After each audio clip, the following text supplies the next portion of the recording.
Bonjour à tous, j'espère que vous allez bien. Dans cette nouvelle vidéo, je vais vous parler d'une histoire assez sordide qui s'est déroulée un soir d'Halloween. Ouais, mais ma grande, Halloween c'était le week-end passé, hein. Aujourd'hui, je vais vous parler de la mort tragique du petit Timothy O'Brien qui succomba après avoir mangé un bonbon empoisonné le soir d'Halloween. C'est parti!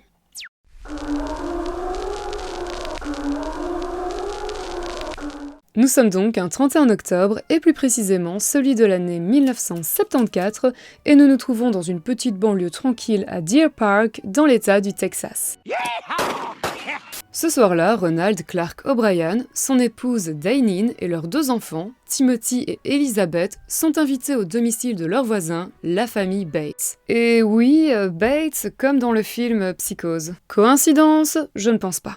Après avoir terminé leur repas, Ronald Clark O'Brien et Jimmy Bates décident, malgré la pluie, d'emmener leurs enfants à la chasse aux bonbons. Ces derniers, super heureux d'aller chercher des friandises, frappent aux portes de toutes les maisons, même de celles qui semblent inoccupées, parce qu'on ne sait jamais. Ce n'est pas parce que les lumières d'une maison sont éteintes que cela veut dire qu'il n'y a vraiment personne à l'intérieur. Et ils ont bien raison d'agir ainsi, car après avoir toqué plusieurs fois à la porte d'une maison qui avait l'air vide, notre petit groupe reçoit malgré tout des bonbons. C'est l'Halloween, on veut des bonbons! En fait, le père de Timothy et Elizabeth, Ronald Clark O'Brien, est resté un peu sur le perron d'une maison qui semblait inoccupée, et pendant que les enfants couraient vers une autre maison accompagnés de Jimmy Bates, quelqu'un a finalement sorti son bras hors de la porte et donné à Ronald plusieurs friandises. Attends, mais comment ça quelqu'un a sorti son bras hors de la porte? D'après le témoignage de Ronald O'Brien, la personne a simplement tendu sa main remplie de bonbons et n'a même pas pris la peine de sortir de la maison. Ok, mais c'est quand même un peu étrange comme comportement, non? Bon, en tout cas, cette personne donne à Monsieur O'Brien 5 confiseries de la marque Pixie Stix. Alors, un Pixie Stix, c'est quoi? C'est un bonbon en forme de bâton qui contient de la poudre. Et je pense qu'on a tous eu ce type de friandise où après avoir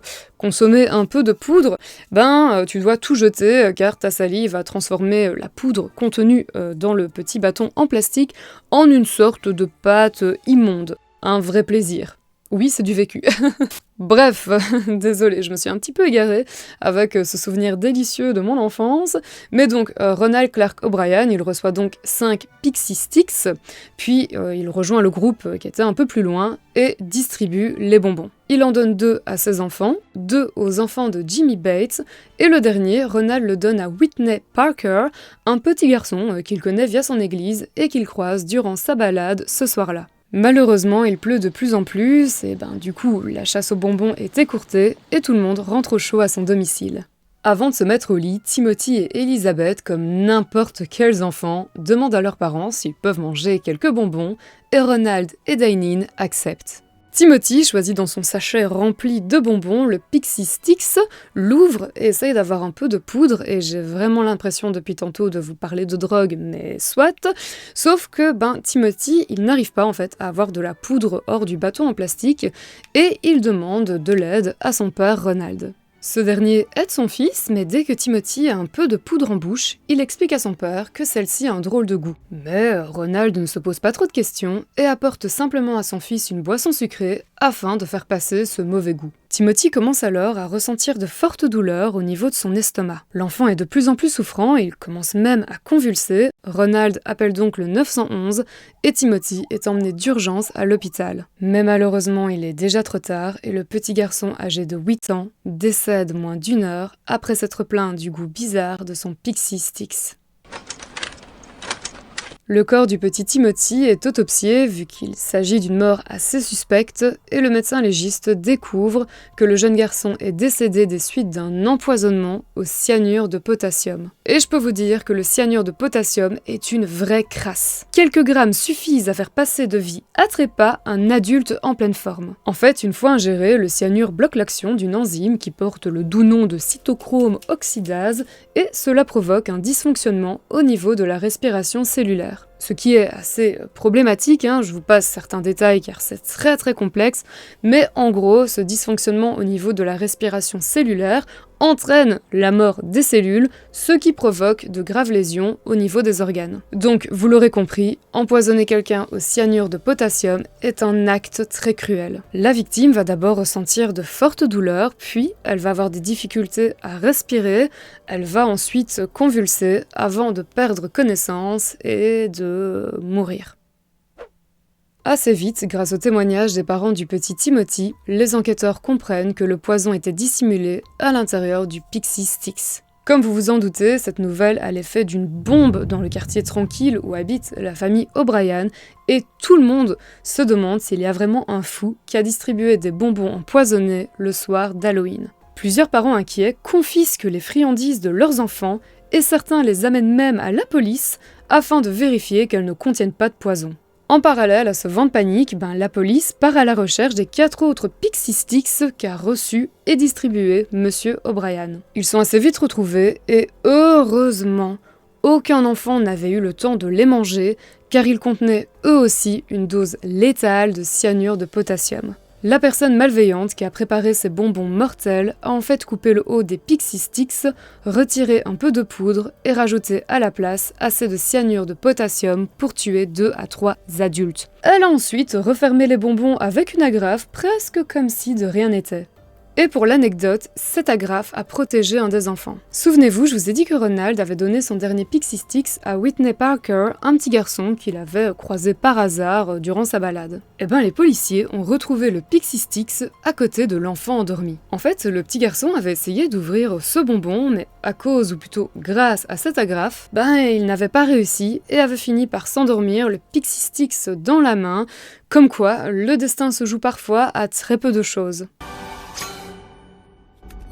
Mais revenons au meurtre du petit Timothy O'Brien. Le but des enquêteurs est désormais d'identifier la personne qui a donné à Monsieur O'Brien les Pixie Sticks empoisonnés, sauf que ce dernier ne se souvient plus à quoi ressemble la maison. Il a beau faire le tour du quartier avec des policiers, il ne la reconnaît pas, ce qui est assez problématique, mais aussi assez étrange car à cause de la pluie, le groupe est resté peu de temps dehors et donc n'a pas visité énormément de maisons. Et puis, Ronald O'Brien finit par se rappeler où il a reçu les Pixie Sticks. Il a quand même une drôle de mémoire, ce monsieur. Oui, en effet, et la maison qu'il désigne appartient à un certain Courtney Melvin, contrôleur aérien, et à son épouse. Et comme il s'agit du premier vrai suspect dans cette affaire, les policiers arrêtent ce monsieur Melvin à son boulot. Ce qui a dû être pour lui un excellent moment, on rêve tous de se faire arrêter devant notre patron, surtout quand on est en fait innocent.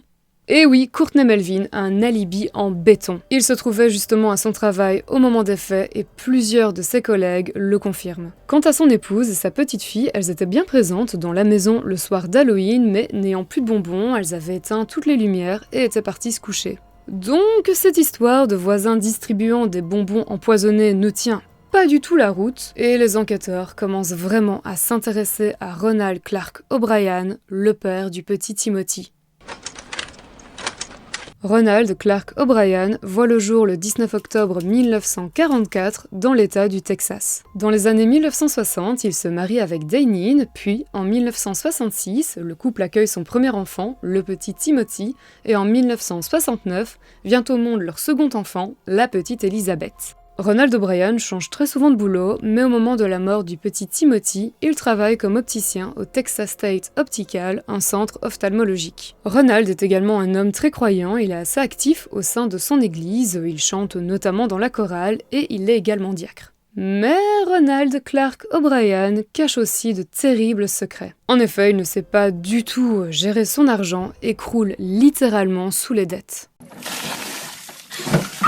En fait, plus les enquêteurs fouillent dans la vie de Ronald et plus ils découvrent des choses assez louches. Par exemple, ils apprennent qu'au mois de janvier 1974, donc la même année que celle de la mort de Timothy, Ronald a souscrit une assurance vie pour ses 2 enfants d'un montant de $20 000. Ce qui est assez bizarre car en tant que parent, tu te dis, tu espères que tu vas mourir avant tes enfants et du coup, normalement c'est les parents qui ont une assurance vie et pas les enfants ou alors limite la famille entière, mais pas juste les enfants. Et ce n'est pas tout, hein. Les enquêteurs découvrent également qu'un mois avant Halloween, Ronald a rajouté 20 000 $ supplémentaires à l'assurance vie de Timothy et Elizabeth. Oh non. Eh ben si, de plus, peu avant la mort soudaine de Timothy, Ronald s'était renseigné auprès de professeurs, de pharmaciens et d'autres personnes afin d'en apprendre plus sur les cyanures de potassium et de savoir où s'en procurer. Et oui, j'ai vraiment pas le cœur de vous le dire, mais Ronald Clark O'Brien est bien la personne qui se cache derrière la mort horrible du petit Timothy. Il a soigneusement préparé la mort de son fils dans le but de récupérer son assurance vie afin de rembourser une partie de ses dettes qui s'élevait à plus de 100 000 $. Et donc, lorsqu'il a aidé son fils à consommer le Pixie Sticks, il savait pertinemment que cela allait le tuer dans d'atroces souffrances? Oui.